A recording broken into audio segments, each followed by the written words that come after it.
I have a small RPC library for libp2p, and it's a pretty cool little thing, and most people don't know about it, so I'm going to tell you about it. We're going to speak about how to use it, what are the good things in it, the bad things in it, and the ugly things in it. RPC means calling methods in this case, in a different libp2p peer from a different place, from another place. You will have the server who exposes those methods and the client who uses them. It uses libp2p, which is great because I can run it with a bunch of other services. It's very easy to use, no overhead. And we use it in IPFS cluster since the very, very beginning. And it's one of the things which we haven't touched much at all and hasn't given me many headaches. So I'm very happy with it. How do you use it? You create your type. You create methods in this form. For example, a method A, which receives a context, receives an argument, which is the receiving argument, and a second argument, which will be the response argument, and returns an error. Those things need to be like that. The second argument needs to be a pointer because it will put the response where the pointer is pointing to, and so on. You create a server, passing your libp2p host. You can choose which protocol ID you want to tag the streams with, and you register your object. That's all you need to do. Suddenly you have an RPC server which exposes method A and any other methods in that form. On the other side, you create a client with a different libp2p host, same protocol ID, and you call my thing method A with your in argument and your out for the response. You're good to go. And it works. It contacts the other node, it calls the method, it passes the context all around, etc. It's so simple. It has context. You can cancel a call anytime from any side. You can call things asynchronously. We have helpers to do multi-peer calls, like if you want to call the same method on a bunch of peers, sort of a broadcast call of a method. There's a helper for that. It uses multi-codec for serialization of your arguments, so if that one doesn't work, it's easy to change to another one.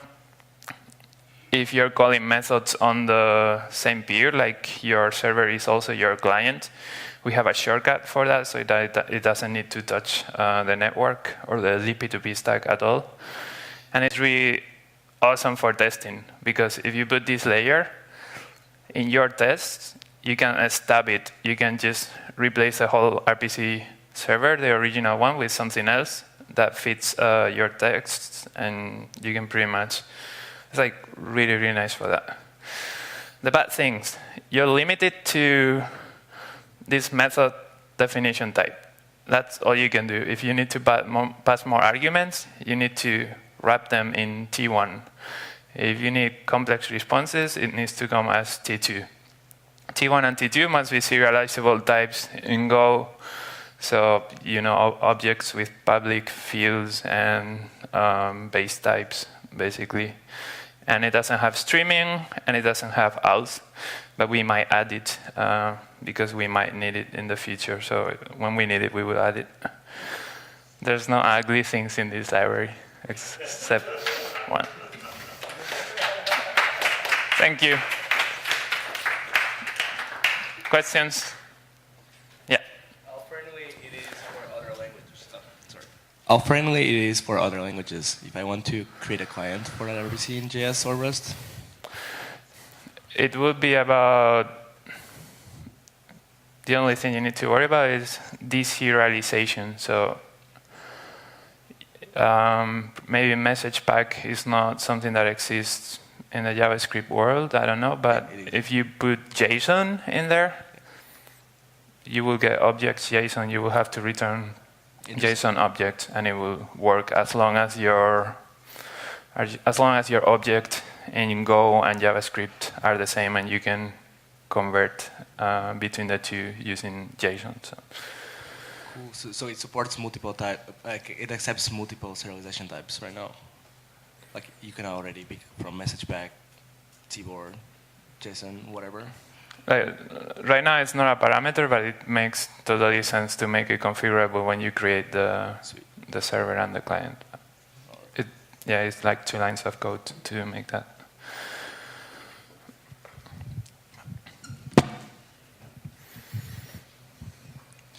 Looks awesome. So pumped. In the net RPC package, the input parameter is also a pointer. Did you, in your implementation? You can also pass pointers as inputs. Right. It's fine. You didn't really feel the need to make it a pointer required? No, like it will also work. There's magic to make those things work. But yeah, it makes it more, if you don't pass a pointer for input and you do for the output, it makes it more explicit in your head what it's in and what it's out. But totally. You can pass pointers. Yeah. What serialization format is it using? Message pack. Message pack, okay, cool.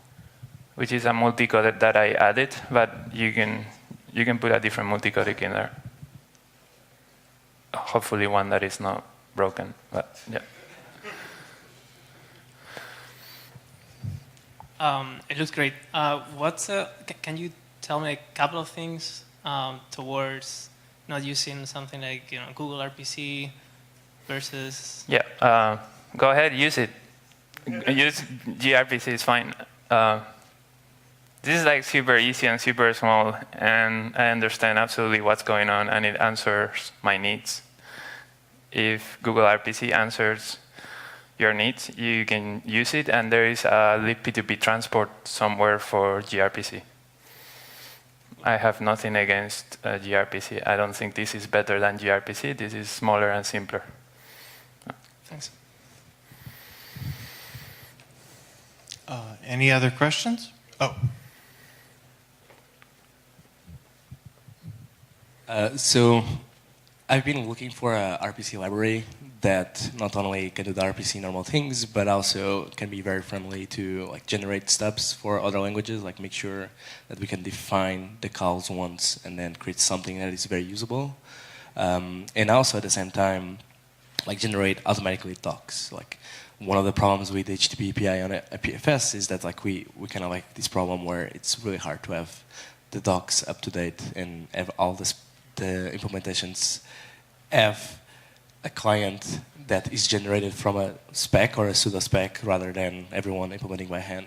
Do you see like this project as something growing that I can fulfill many needs, or do you want to keep it small? It could grow to fit the needs of its users. The question is, what are those needs? I don't know. You speak of documentation.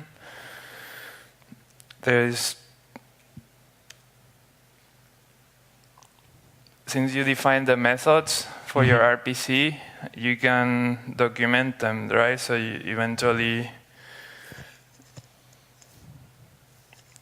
yeah, that's the RPC API, which IPFS cluster exposes, and you see all the methods are defined in the way that I told you, and you can document your RPC like that. But yeah, it's cool. This is the Go stuff for Go. For example, but yeah. Okay, let's give a round of applause for Hector.